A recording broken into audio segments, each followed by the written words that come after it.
Your core banking system is costing you $4 million you didn't budget for, not in licensing fees, not in maintenance, in opportunities your competitors are capturing while your system processes overnight batch files. Can you afford another year? By the end of this video, you'll understand exactly why legacy core banking infrastructure bleeds revenue through invisible cracks, and why the institutions modernizing right now are pulling ahead by margins you can measure in real dollars. This isn't theory. This is happening in your market today. I'm Marcus Chen with Advanedge Consulting. We help financial institutions bridge the gap between traditional banking systems and the digital-first world that's redefining what customers expect. And what we're seeing right now, the cost differential between institutions running modern cores versus legacy systems, it's widening every quarter. Here's what most banks miss when they calculate the cost of their current core banking system. They look at the vendor contract. They add up the IT staff. They budget for compliance updates. And they think that's the total cost of ownership. But there's a hidden number that dwarfs all of that. The opportunity cost of what you can't do. A regional bank we worked with recently ran the calculation. Their legacy core from one of the major providers. Solid, stable, running for 15 years.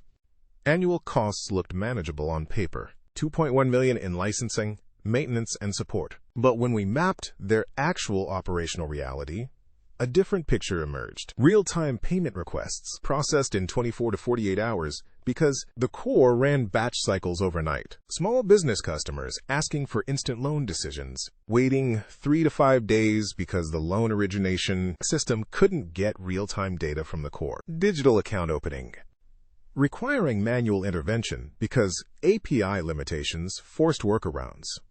They weren't just running a legacy system. They were running a legacy business model, one that forced them to compete with one hand tied behind their back. Here's the $4 million calculation. They lost 83 small business accounts that year to digital-first competitors. Average relationship value, $32,000 annually. That's $2.7 million in lost revenue. They passed on a partnership with a payments fintech because their core couldn't support the real-time settlement requirements. Estimated revenue from that partnership, $1.2 million in year one. And their cost to acquire new customers, 47% higher than digital competitors because manual processes required more staff touches per onboarding. Added up, $4 million in competitive disadvantage, hidden in opportunities they couldn't pursue. And this is playing out across the industry right now.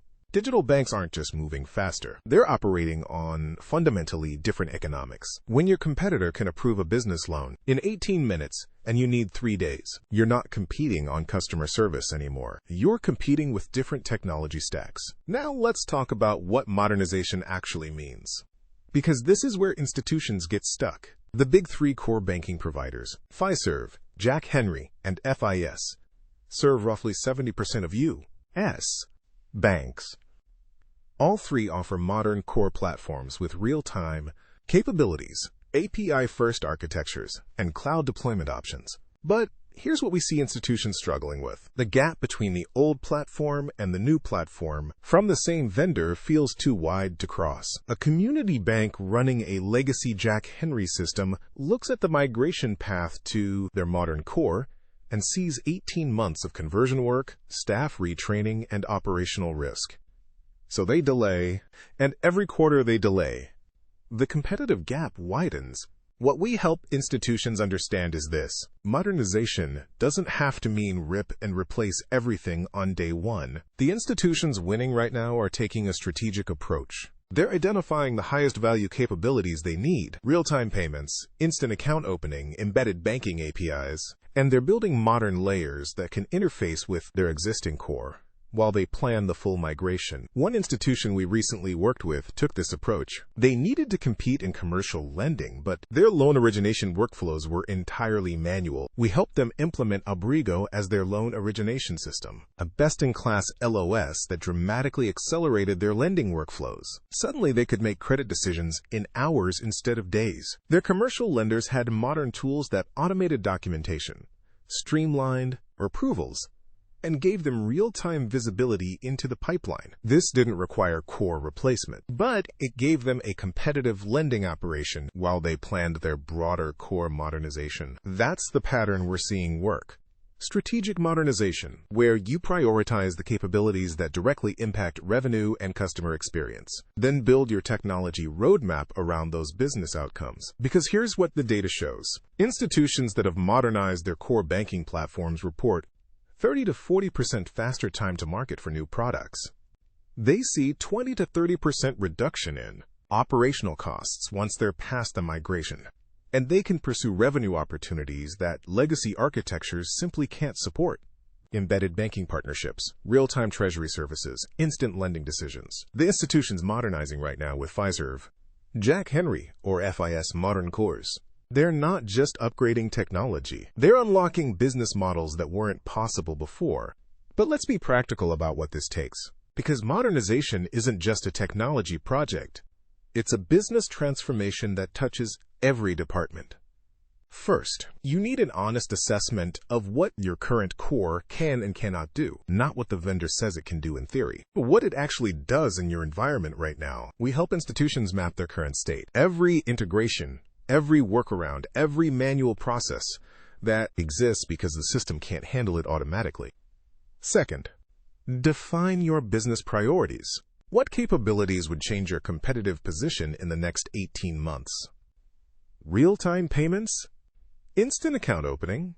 Embedded banking APIs for partnership revenue? Your modernization roadmap should sequence technology investments around these business outcomes. Third, plan for the integration ecosystem. Your core banking system doesn't operate in isolation. You have digital banking platforms, loan origination systems, payment processors, risk management tools, CRM systems.